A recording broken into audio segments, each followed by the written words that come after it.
going on, Emma? Nigeria. How's your business doing out there, Emma? I know that I think you reached out to Steve in Abuja. See if you guys can hook up, get together. It's happening. Angel from Puerto Rico.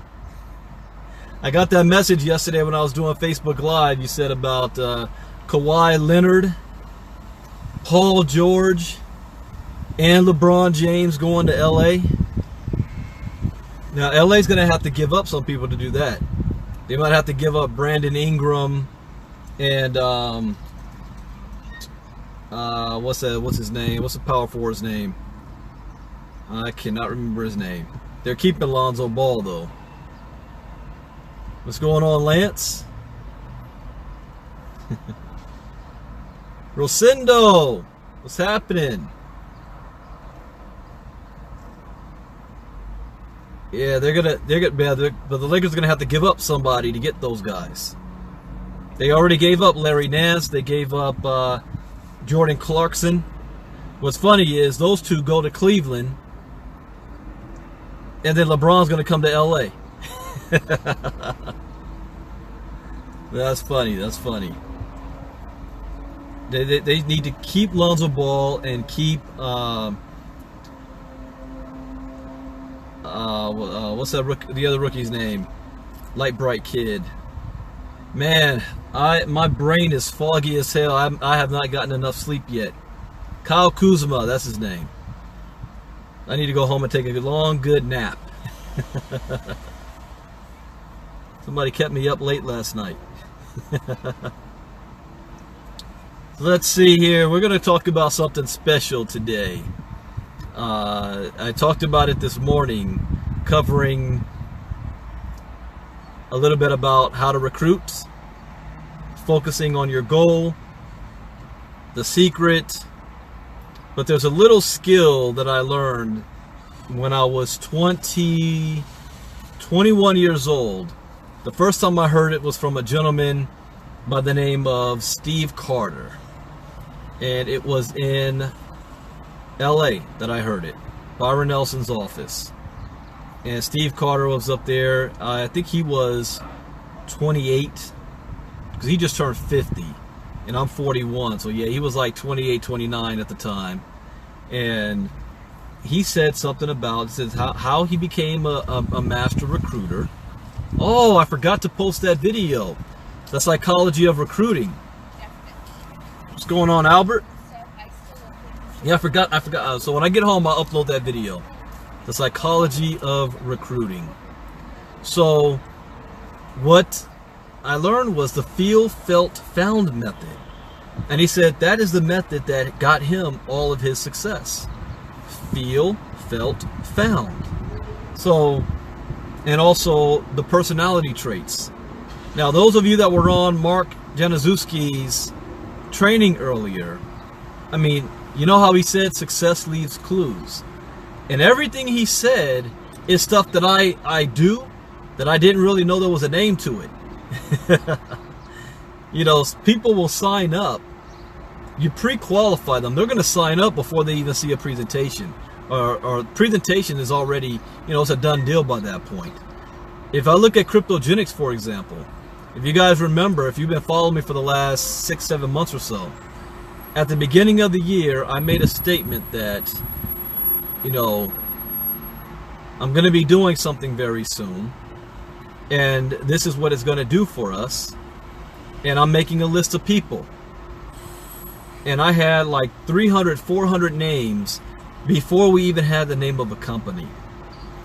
Where you can get to a point where people will sign up without even knowing the name of the company or the product. Because they don't sign up with companies and products, they're signing up with you. And you got to get yourself in a position where people will want to sign up with you. But that's a whole nother conversation. I want to focus on the feel, felt, found.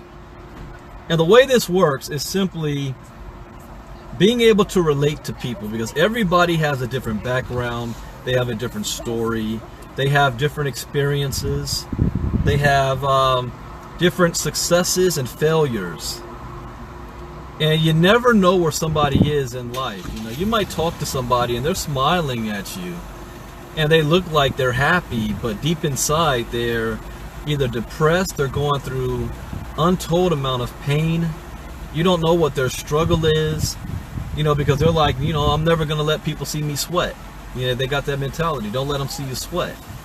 So they're smiling and everything on the outside, but on the inside, they're torn up. So you've got to get past that exterior to find out who they are. So that's why you never lead with your company when you're talking to people. You never talk about the business when you're talking to people. Feel, felt, found. So when you're having a conversation with somebody, you just start asking them questions. I'm at a point now where I don't even need to ask questions anymore. But, you know, when you start beginning, just start asking questions like, you know, what do you do for a living? How long have you been doing that? You know, is that your passion? Is that something that you've always strived to do?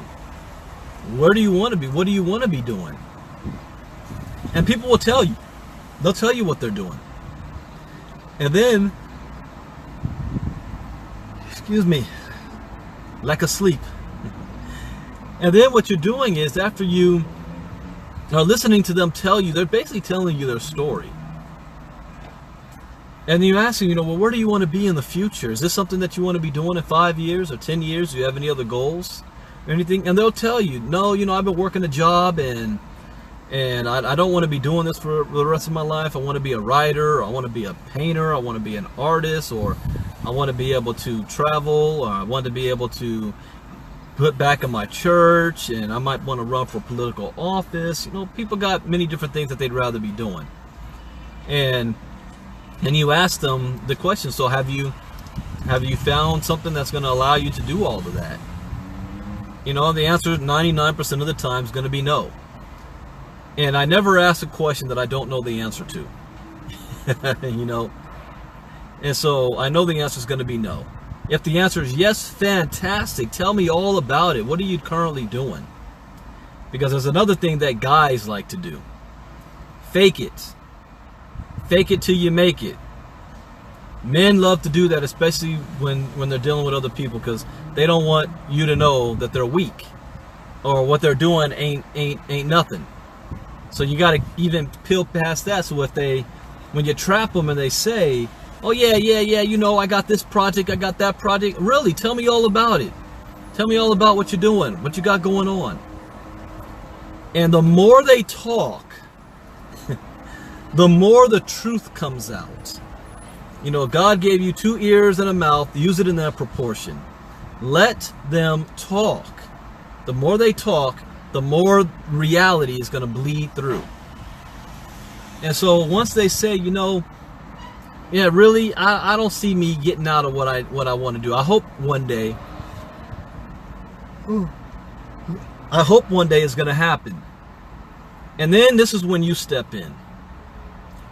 You know, I feel your pain. I feel you. I understand you. Because that's all people want to know. You know, you listen to them. Do you understand where they come from? Do you understand their struggle? You know, one thing I hate in my inbox, when people just shoot me a message, check out my link. You want to make $10,000 a month, man? You got to check this out. I don't know what you're doing, but you need to check this out. You just lost me right there. You have absolutely no clue what I'm currently doing. It seems like you really don't care. And you're assuming that whatever it is I'm doing ain't enough. All you have to do is look at my Facebook page for 5 minutes and you'll know what exactly I'm doing. And that I don't need your opportunity. But it's like they're probably just email or mail blasting people on Facebook. So you want to let that other person know, I hear you. I feel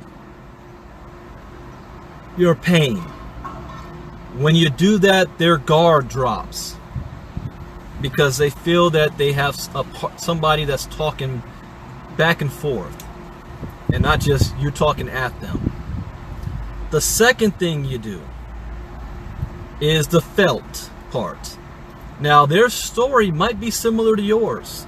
If somebody's telling me a story about how they hate working a 9-to-5 job and they feel like a slave, and they always knew that they were meant for better. You're like, I feel you, I understand, I feel your pain. Why? Because I felt the same way you did. So now you're relating to them. One, you listen to them, and now you're relating. But say, well, Brandon, what if I can feel their pain, but my situation's not the same as theirs? This is why you want to know other people's stories. Because in our business, there's always somebody that you can point to that has a similar story as the person you're speaking with. Whether they're male, female, there's always somebody with a similar background. So you can share somebody else's story. You know, I completely understand where you're coming from. I have a business partner that felt the same exact way that you did. But what I found out was that I made a decision, got involved in an industry that was having tremendous success, and next thing I know, I walked off my job, or they walked off their job. So I'm going to tell you, you know, when you get real good at this, because what happens is when you're telling them what I found, I felt the same way as you, but here's what I found out. That if you found a solution to your problem, which is similar to their problem, that means your solution could be their solution. And you know what comes out of their mouth next? Hey, tell me more. How'd you do that? Can I be down with what you did? Because one thing about human nature is people don't like to be left behind. It's like keeping up with the Joneses. People wanna know, you know, if it worked for you, I want to be a part. When I hear a single mom talking about, yeah, I'm a single mom, I've got a couple of kids, you know, sometimes I don't even know where I'm going to be staying at night. That time is so hard, I don't know what I'm going to do. And I say, you know what, I feel you, I completely understand where you're coming from. I have a business partner named, went out on me. I have a business partner named Calais who felt the same way. And as a result, she made a decision. She got into, all right, my bad, I forgot to turn on the engine part of my car so the Wi-Fi kicks in. All right, so like I said, it says, you know, I completely understand where you're coming from. I have a business partner named Calais Taylor who felt the same way as you do right now. And you know what happened to her? You know, she got involved in the crypto space, and less than 2 years later, she's a multi-millionaire living in a $9 million mansion in Hawaii. Wow, if she can do it, you can do it. And then this can be used, once you get this skill set, this could be used for every single excuse in the book when people give me. I'll give you some examples when people tell me why they can't do something. Oh man, I would really love to be on your presentation tonight, but you know, I gotta watch the basketball game. You say, you know what, I feel you, I understand that, man, I love basketball too. I felt the same way one time back in the day, but I made a decision that, you know, those people, those basketball players are making millions and they're not putting any money in my pocket. So I made a decision to get in my own home-based business, and now I have the freedom to watch as many games as I want because I work for myself. Oh wow, here's another excuse. You know, I really would like to, but I'm working a job and I'm too tired. You know, I fully understand what you're talking about. I felt the same way too when I was working a job. I was really tired too, but I made a decision and found out that if I get involved and put my head down on my home-based business and really went to work, then I could walk off my job and I won't have to feel tired anymore, and I don't have to listen to a boss anymore. How about this one? You know, I would really love to do that, but you know, I don't have the money to fly to Chicago to watch listen to a Bitcoin boot camp. You know, I feel you. I understand what you know. Time is important. You don't have the money or the funds to do so. I felt the same way back in the day. I didn't have the money to make things happen, but what I found out was that if I sacrificed and made it there, then money would no longer be an issue in my life. I mean, you guys throw out what excuse do you hear? Type it in the chat box, an excuse, and I'll show you how to refute that excuse with the feel, felt, found method. So you're doing so without that person feeling stupid, without that person feeling that they're under attack, without that person feeling like their issues that they bring up is really valid, because it is really valid. How about this one, fellas or ladies? You know, I would really love to do more and stuff, but my spouse, my husband, my wife, you know, they're against. They think all these things are scams and that they think I'm going to lose money. And I'm going to say, you know what? I completely understand that, because there are a lot of scams out there. I felt the same way. I was in a situation where my wife didn't want me doing anything else either. But you know what I found out? That if I continued to listen to her and not do anything, that we were going to be in the same place for the rest of our lives, and that was unacceptable to me. So I went ahead and bit the bullet, said, baby, I'm gonna make this happen anyway. You may not like it, but I'm taking the risk. And as a result, I've had massive success. She has a lot of money now, and I'm able to do whatever I want to do.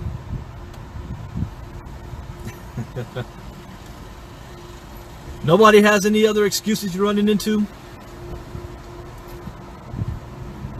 Let me think of another.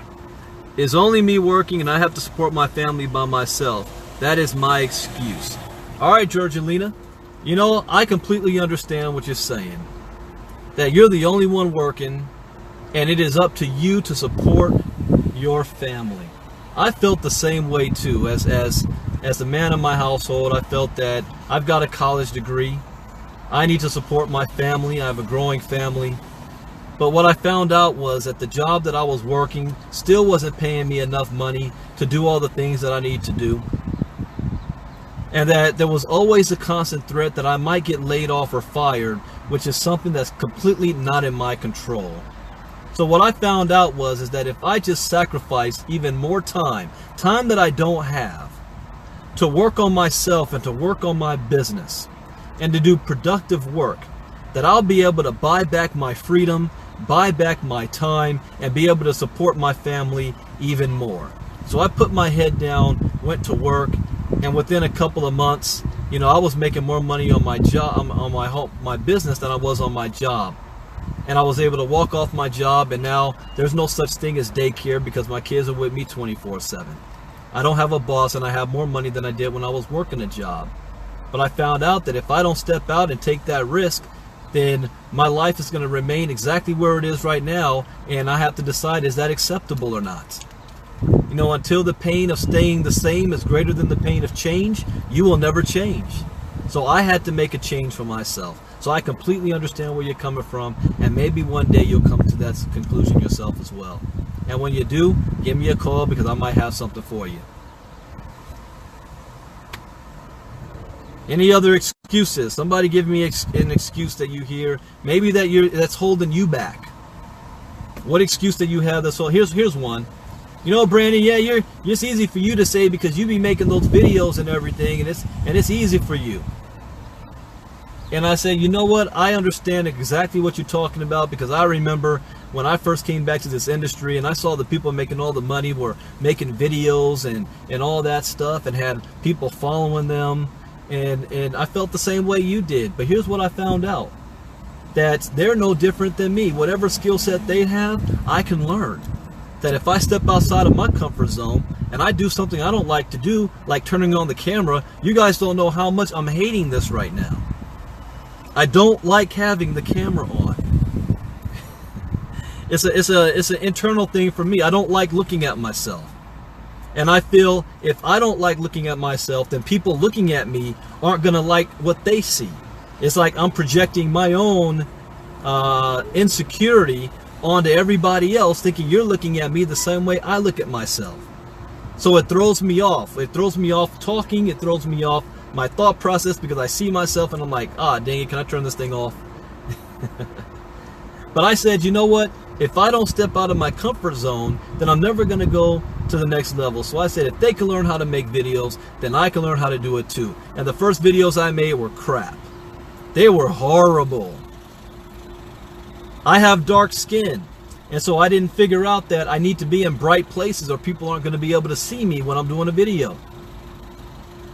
I even once put a green screen behind me with 2 big lamps to bright up everything like I'm in the sun. And I didn't know what I was doing. Next thing I know, I got dolphins swimming behind me in my video. And I don't know how I did that. They were horrible, but the more I did, the better I got at it, and now it's like second nature.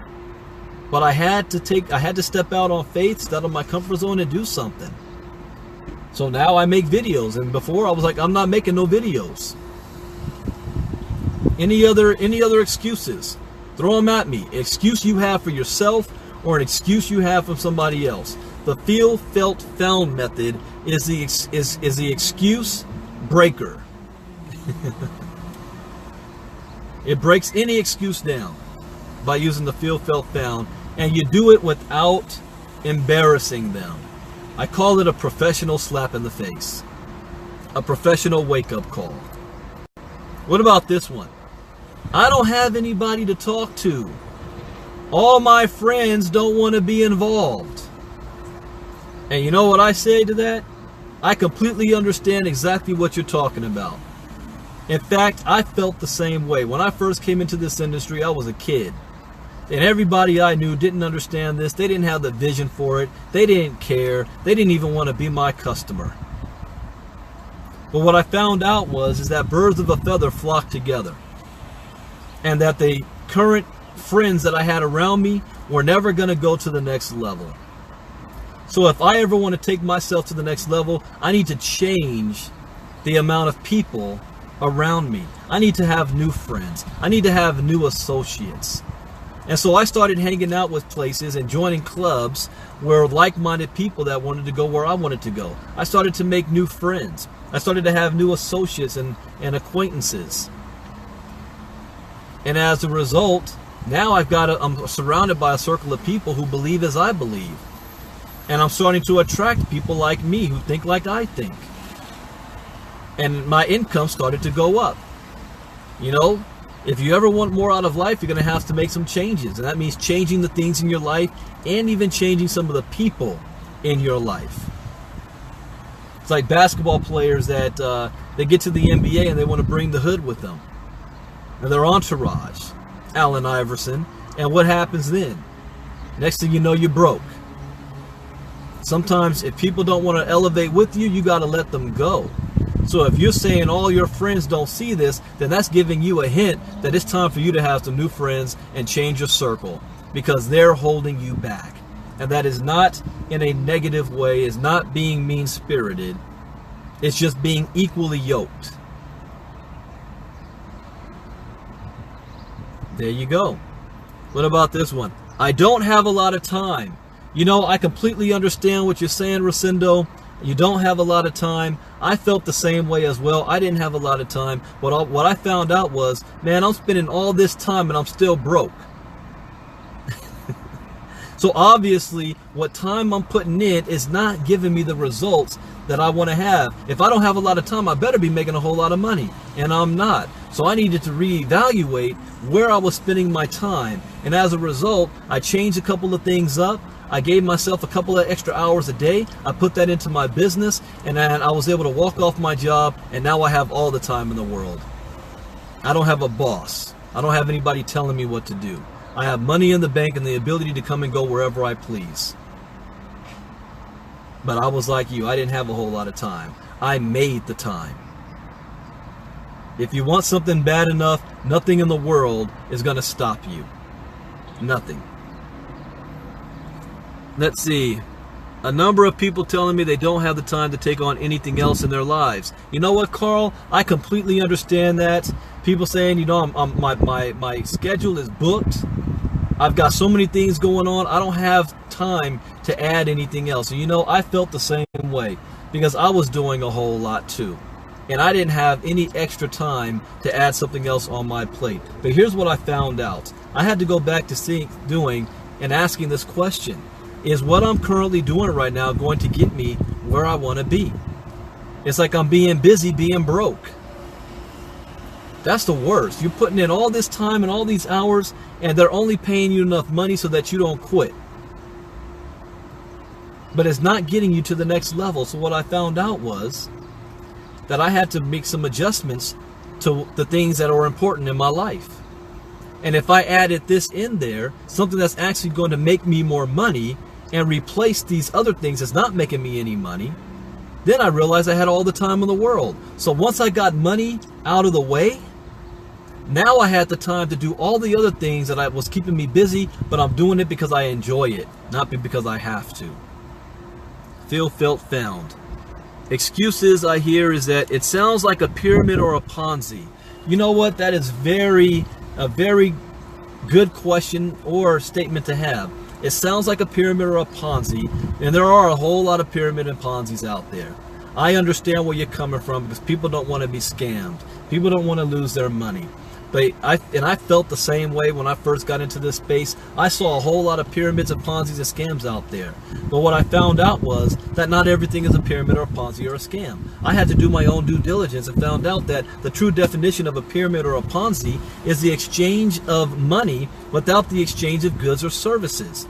I then looked at my job and realized that out of 5,000 people who work for this company, only one's going to be a CEO. And he's at the top and on the golf course 4 days a week, while we're doing all the work.